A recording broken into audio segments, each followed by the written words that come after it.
far happier at their old state primary, with their old friends, kids who didn't expect iPhones and private ski lessons in their party bags. But I'd lost that particular argument, as I've lost most arguments over this last year, especially when it comes to the twins. "Aren't they so terribly alike?" the gym-kitted nannies always gushed, before racing off to their Pilates classes. Well, yes, except that they're not.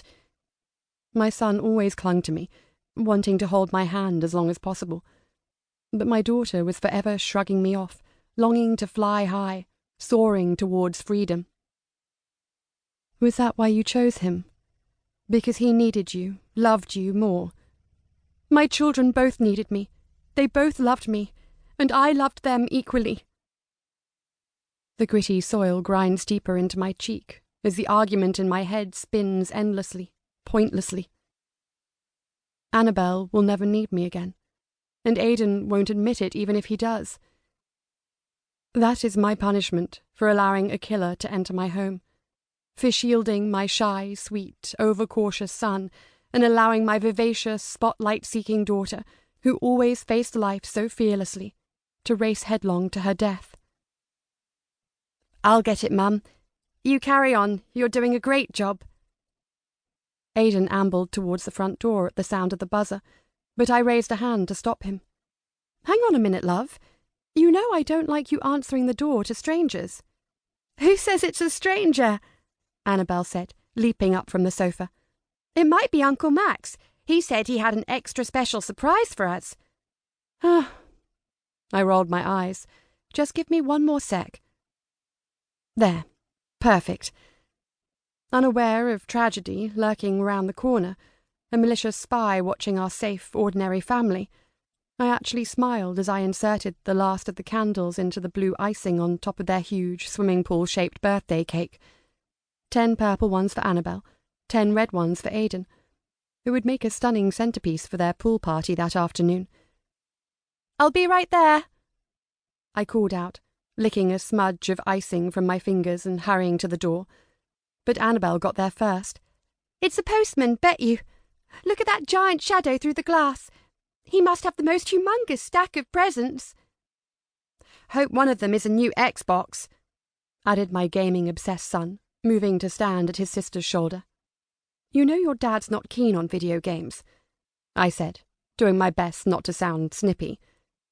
"That's because he always wants to win and hates getting shot," Aidan said sagely, his eye roll so like mine, and I laughed again. It was uncanny, though, because the next few seconds felt exactly like we'd stepped into one of Aidan's trigger-blasting games.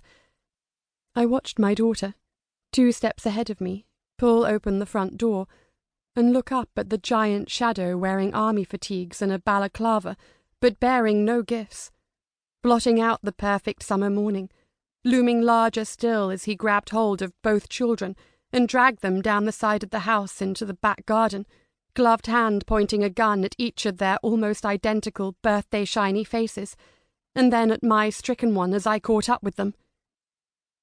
"Choose one, bitch!" Now there is darkness. Part 1. 1. 3 months later. My son's hair needs cutting. It hangs over his eyes and he peeps through it like a nervous actor scanning the audience through a chink in the curtains before daring to make an appearance on stage. It's only me he's hiding from, though. He turns his head when I walk into the room, twists his slim body away from me when I go to cuddle him. My fingertips tingle with longing for the almost forgotten feeling of Aidan's milky soft cheeks, and I wrap my arms around myself to stop them aching with the heavy emptiness of having no child to hug. For 36 weeks, I carried the twins inside me, our heartbeats a triple echo of each other's, first from the inside, and then against my chest as I nurtured their tiny bodies, physically and emotionally, skin against skin. An invisible knot of mutual need and love bound us together. We were as one, and for the first 10 years of their lives, the knot tightened.